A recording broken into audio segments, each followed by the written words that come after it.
Hello friends, welcome to my channel.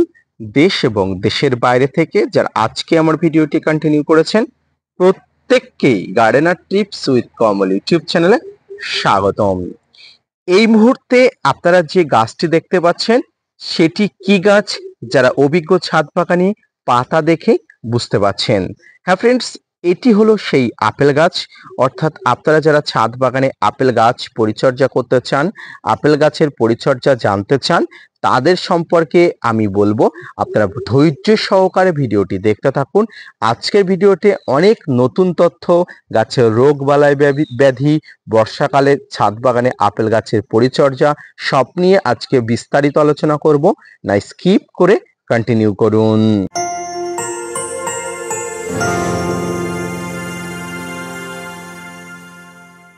দর্শক, আমার মতো অনেকের ছাদ বাগানে বর্ষাকালে আপেল গাছের এই ধরনের পাতাতে সমস্যা হচ্ছে।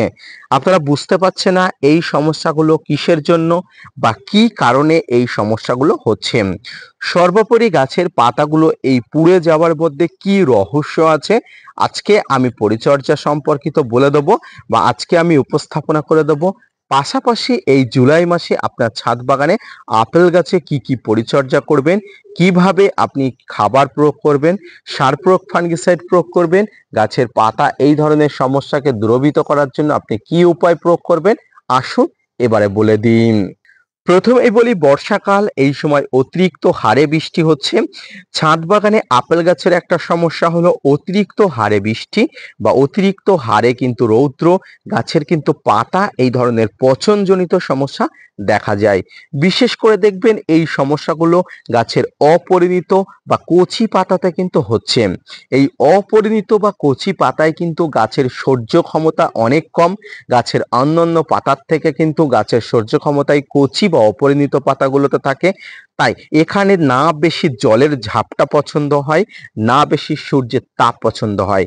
তাই কিন্তু আপনাকে অবশ্যই এই ধরনের আপেল গাছের উপরে যদি একটু গ্রিন শেড বা গ্রিন নেট যদি গ্রীষ্মকালে দিতে পারেন এবং বর্ষাকালে যদি একটু গাছের উপরে একটু শেড তৈরি করে দিতে পারেন, কোনো সুতের কাপড় দিয়ে যদি একটু শেড তৈরি করে দিতে পারেন, তাহলে সরাসরি জলের ঝাপটাটি পড়ে না। বা যদি আপনি না দিতে পারেন, তাহলে আপনি যেটা করবেন সেটা হলো আপনাকে কিন্তু ফাঙ্গিসাইড প্রয়োগ করতে হবে।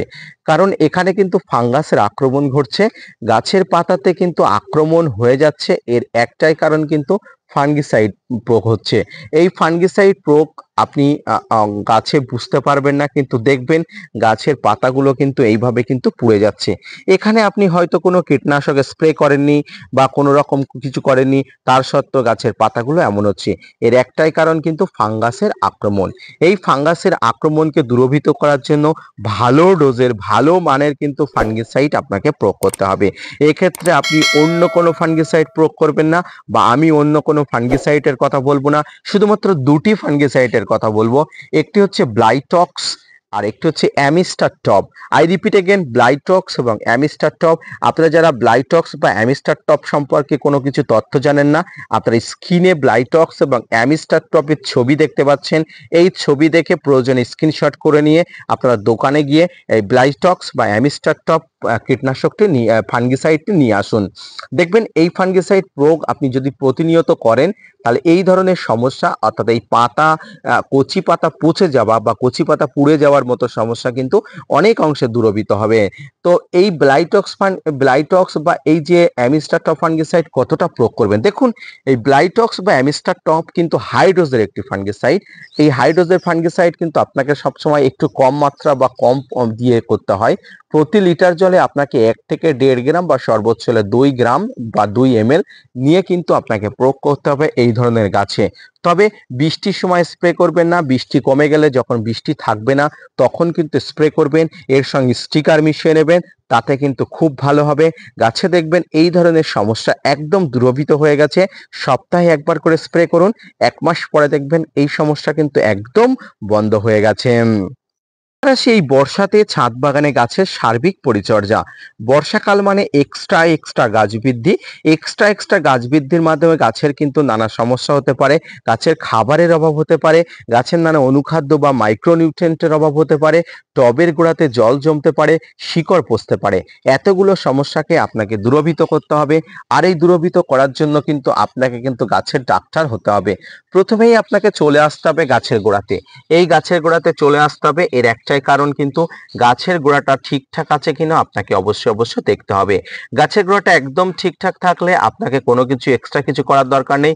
শুধুমাত্র ফাঙ্গিসাইড একটু গাঢ় করে গুলে টবের মাটিতে কিন্তু গাছের শিকড়ে অবশ্যই দিয়ে দেবেন।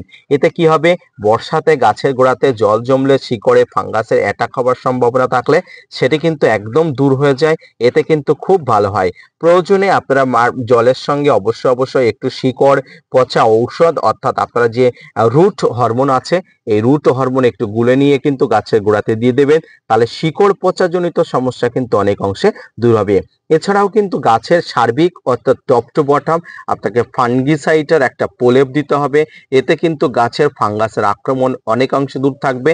এখানে ব্যাকটেরিয়া নাশক হিসাবে আমি স্টেপটোসাইক্লিন প্রয়োগ করেছি, আপনারা প্লান্টোমাইসিসও প্রয়োগ করতে পারেন। অর্থাৎ ফাঙ্গিসাইডের সঙ্গে ব্যাকটেরিয়া নাশক মিশিয়ে কিন্তু আমি গাছের প্রলেপ দিয়ে দিচ্ছি, আপনারা স্প্রে করেও দিতে পারেন। এছাড়া গাছে বিভিন্ন কচি পাতাতে বিভিন্ন ধরনের সমস্যা, কচি পাতা আক্রমণ, কচি পাতা খেয়ে ফেলা বা গাছের কচি পাতার উপরে বিভিন্ন ধরনের সাদামাছির আক্রমণকে দূরীভূত করার জন্য আপনি এই সময় নানা ধরনের ফাঙ্গিসাইড এবং কীটনাশক একত্রে প্রয়োগ করতে পারেন। ডাইমাটের 30% কম্পোজিশনে কীটনাশক, ইমিডাক্লোপিড গ্রুপের কীটনাশক, সাইপারমেথ্রিন গ্রুপের কীটনাশক, এই ধরনের কীটনাশকগুলো হাতের কাছে রাখুন। দেখবেন কচি পাতাতে অ্যাটাক হওয়ার সম্ভাবনা কিন্তু অনেক অংশে দূর হবে। যেহেতু আমাদের নাতিশীতোষ্ণ এবং এই অঞ্চলে কিন্তু আপেলের ফলন ধরানো বর্তমানে অত্যন্ত সহজ হয়ে গেছে, তাই গাছগুলো বাড়িয়ে নিন। শীতের ডরমেন্সি পিরিয়ডের আগে গাছগুলো যদি স্বাস্থ্যবান, সুস্থ, সবল করতে পারেন, ছাদ বাগানে কিন্তু আপেল ফলানো কিন্তু অত্যন্ত দরকারি হয়ে পড়বে। আপনার ছাদ বাগানে অত্যন্ত সহজ হয়ে উঠবে। এইভাবে কিন্তু ছাদ বাগানে বর্ষাতে জুলাই মাসে আপেল গাছের পরিচর্যা করুন। সার প্রয়োগ, ফাঙ্গিসাইড, কীটনাশক প্রয়োগ, গাছের ফাঙ্গাসের আক্রমণকে দূরীভূত করার জন্য আপনি যেভাবে পরিচর্যা করার কথা বললাম অবশ্যই পরিচর্যা করুন। দেখবেন গাছ সুস্থ স্বাভাবিকভাবে বড় হয়ে উঠছে। আজকের ভিডিওটি এই পর্যন্ত। দেখা হচ্ছে পরবর্তীতে নতুন কোনো ভিডিও নিয়ে, নতুন কোনো তথ্য নিয়ে। ততক্ষণ সুস্থ থাকবেন, ভালো থাকবেন, আর অবশ্যই gardener tips with Kamal YouTube চ্যানেলের সঙ্গে থাকবেন। ধন্যবাদ।